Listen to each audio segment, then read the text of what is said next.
थोड़ा सा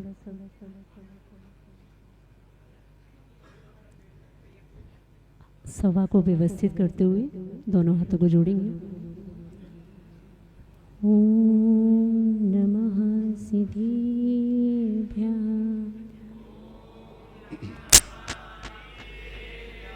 ओम नमः सिद्धिभ्यः।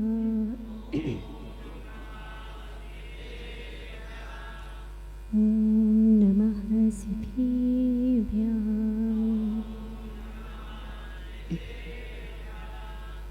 ओंकारं बिन्दुसंयुक्तं नित्यं ध्यायन्ति योगिनः। कामिदं मोक्षदं चैव ओंकाराय नमो नमः। अज्ञानतिमिरान्धस्य ज्ञानाञ्जनशलाकया चक्षुरुन्मीलितं येन तस्मै श्रीगुरुवे नमः। तस्मै श्रीगुरुवे नमः। अनंतानंद सिद्ध परमेष्ठी भगवान की, आदिम तीर्थंकरे खजार श्री ऋषभनाथ भगवान की जय। वर्तमान शासन श्री वर्धमान महावीर भगवान की जय। प्रातः स्मरणीय परम पूज्य आचार्य भगवान श्री विद्यासागर जी महामुनिराज की जय। परम पूज्य आचार्य श्री विशुद्ध सागर जी महामुनिराज की जय। परम पूज्य सराकोद्धारक आचार्य गुरु श्री ज्ञान सागर जी महाराज की जय। सप्तम पट्टाचार्य परम पूज्य आचार्य श्री गेय सागर जी महाराज की जय। हम जीवन आधार परम पूज्य गुरुवर मुनि श्री प्रणम्य सागर जी महामुनिराज की जय। परम पूज्य मुनि श्री 108 सुप्रभ सागर जी महाराज की जय। परम पूज्य मुनि श्री 108 प्रणस सागर जी महाराज की जय। अहिंसा परमो धर्म की जय। बोले परम पूज्य शिमणी हरिका श्री प्रसम्मति माता जी की, आरिका संघ की, मुनि संघ की। आज आप सभी के समक्ष सौभाग्य क्षण कि आपको इस पंचम काल में भी बहुत सुगमता के साथ दिगंबर मुनिराजों के दर्शन सुलभ हो रहे हैं। आपसे अगर पूछें कि आप जैन कहलाते हैं तो कौन सी जैन कहलाते हैं? दिगंबर जैन। क्यों दिगंबर हैं क्या? आपकी अगर पहचान है कि आप दिगंबर जैन हैं तो इन्हीं साधकों की वजह से, इन्हीं दिगंबर श्रेष्ठ मुनिराजों की वजह से आज आप दिगंबर जैन कहलाते हैं। अगर हमारे बीच में ये दिगंबर मुनिराज ना हो तो हमें लगता है शायद ये दिगंबर जैन कहलाने का सौभाग्य भी आप इससे वंचित रहेंगे। साधुओं के 22 परिचय कहे कि प्रत्येक क्षण एक साधक अपने जीवन में 22 परीक्षों को सहन करता हुआ अपनी साधना करता है।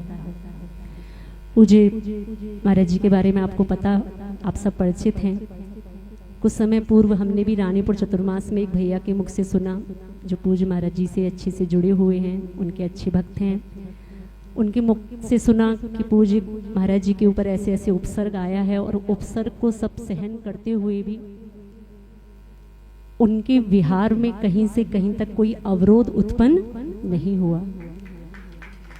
आज इस शीत ऋतु में जहां आपकी शीत की बाधा 2-2 स्वेटर, 2-2 ब्लेजर, 2-3 जैकेट, 1-2 कंबल, 2-3 रजाइयाँ उड़ने के बाद भी आपको ठुठुरते हुए मंदिर आना पड़ता है। जिस दिन आपको लगे कि सर्दी बहुत है, शीत बहुत है, हमसे सहन नहीं हो रहा, पूजन के कपड़े हमसे कैसे पहने जाएं, उस दिन मात्र दिगंबर मुनिराजों को स्मरण कर लेना, आपके आज स्वतः ही शक्ति आ जाएगी। लोग कहते हैं माता जी आप लोग कैसे विहार करते हैं? तो हम कहते हैं हमारे पास तो फिर भी एक 9 मीटर का चोला है। आप उनका विचार करें जिनके पास एक धागा मात्र भी जिनके ऊपर परिग्रह नहीं है। आज आप एक विशेष अवसर को मनाने के लिए यहाँ बैठे। पूज्य आचार्य श्री विशुद्ध सागर जी महामुनिराज का अवतरण दिवस, हमने भी उनके दर्शन किए लगभग 2018 में इंदौर नगर में, जहाँ भैया जी लोगों की दीक्षा होनी थी। उस दीक्षा में हम भी साक्षी रहे, प्रथम दर्शन उस बार किए। देखो, हम अपने गुरुदेव का, गुरुओं का जन्मदिन मनाते हैं। वास्तव में अगर देखें तो हमारे लिए उस जन्मदिन की कोई हमारे जीवन में कीमत नहीं। हो सकता है आप श्रावकों के लिए उस दिन की बहुत कीमत हो कि आज के दिन ही हमें हमारे गुरुदेव मिले। एक साधक का जन्म वास्तव में उस दिन माना जाता है जिस दिन उसके ऊपर दीक्षा के संस्कार हुए। अभी हमसे भी आप पूछोगे हम कितने वर्ष के हैं, तो हम कहेंगे हम मात्र अभी 1 वर्ष के हुए हैं। किसी भी साधक की आयु उस दिन से नापना जिस दिन से उस साधु के ऊपर दीक्षा के संस्कार हुए, जिस दिन से उसके जीवन में सम्यक दर्शन का भाव आया। इसीलिए आचार्य श्री जी कहते थे कि मनाना है तो क्या करो, लेकिन हम श्रावकों का, हम भक्तों का ऐसा बहुमान रहता है कि नहीं, हम अपने जीवन में उस दिन को बहुत उल्लास के साथ मनाएंगे जिस दिन हमें इस धरा पर अपने गुरुदेव की प्राप्ति हुई। समझ में आ रहा है? अभी कुछ समय पहले एक बात सुनने में आई, एक प्रश्न आया, यहाँ भी एक प्रश्न उठा कि हम जो ये मनाते हैं माता जी, ये ठीक है क्या? तो ठीक इसलिए है क्योंकि आप इसमें अपना बहुमान समझें कि आज के दिन वो धरा धन्य हो गई कि हमें ऐसे गुरु महाराज हमें प्राप्त हुए। आचार्य ने एक बात लिखी, धीरेण भी मरिदव्वम निधीरेण भी अवश्य मरिदव्वम जद दोहिम भी मरिदव्वम वरम ही धीरत्रेण मरिदव्वम। अर्थ ये है, अब पूज्य महाराज जी के सामने ज़्यादा बड़ी बड़ी गाथा तो नहीं बोलनी चाहिए, लेकिन थोड़ा सा आप लोगों को बताने का भाव था, क्षमा करना महाराज जी। आचार्य ने कहा कि मरण धीर का भी होता है, मरण अधीर का भी होता है। अर्थात संयमी जीव का भी मरण होना है और नियम से असंयमी जीव का भी मरण होना है। यदि दोनों का ही मरण होना है तो अच्छा है धीरता के साथ मरा जाए, अच्छा है संयम के साथ मरा जाए। कहीं पढ़ा था, सुना था कहीं कि जन्म और मृत्यु के बीच में मात्र इतना अंतर है, कहीं दीपक बुझाना है और कहीं दीपक जलाना है। आचार्य ने मरण के 5 भेद कहे।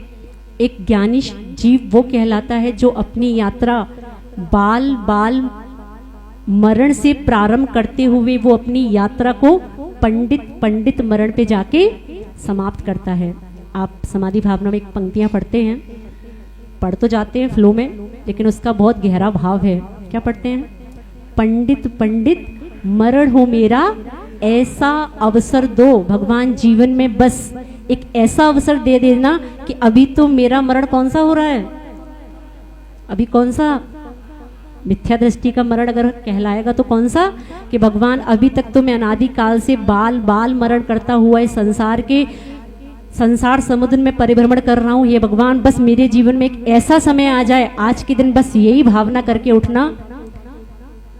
पूजन करना बहुत सरल है, लेकिन वास्तव में उस पूजन के भाव को समझ पाना, आज इतना भाव करके उठना कि आज हम एक श्रेष्ठ आचार्य महाराज के जन्म के अवसर को मना रहे हैं। तो भगवान हे आचार्य परमेष्ठी, हमारे जीवन में भी वो दिन आए कि मेरे जीवन में एक अवसर मुझे ऐसा मिले कि फिर मुझे अगले भव में किसी माँ के गर्भ में आना ना पड़े। भगवान मुझे एक बार पंडित मरण करने का अवसर दे देना। वास्तव में तब ये अवसरों को मनाना हमारे लिए सार्थक होगा।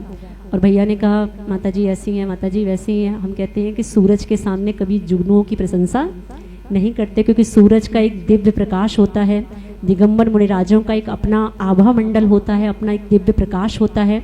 उनके सामने हम छोटे छोटे आरिकाएं, हम छोटे छोटे साधकों की ऊर्जा मात इतनी है जैसे सूर्य के सामने आप छोटा सा क्या देखें, जुगनू देखें। तो पूज्य महाराज जी के चरणों में निवेदन कि आपकी वचनों में हम ज़्यादा अवरोध उत्पन्न न करते हुए सभी समाज की तरफ से आपके चरणों में निवेदन। और कल तक ऐसा भाव था जब पपौरा जी की वंदना की कि आगे निकलना है, पूज्य गुरुदेव से जब संकेत लिए तो आगे संकेत आए कि आगे बढ़ो, थोड़ा सा उनके पास भावना पहुंचाई कि अभी भावना है कि आसपास के क्षेत्रों की वंदना कर लें, तो उनका भी संकेत मिला। आगे बानपुर क्षेत्र है, उस तरफ आप अगर चाहें तो वंदना करते हुए निकल सकते हैं। तो आज ऐसा ही भाव था, मन था कि पूज्य महाराज जी के दर्शन हो जाएं। आज दर्शन हो गए, हमारा टीकमगढ़ में रुकना पूर्ण हुआ। तो आज उनके आशीर्वाद से उनसे उनके चरणों में निवेदन करते हुए कि आज हमें भी आगे बानपुर बिहार की अनुमति दें और आपका प्रवास यहाँ पे बहुत अच्छे से हो, आपके माध्यम से सभी जीवों को धर्म की देशना का लाभ मिले। इसी भावना के साथ श्री वर्धमान महावीर भगवान की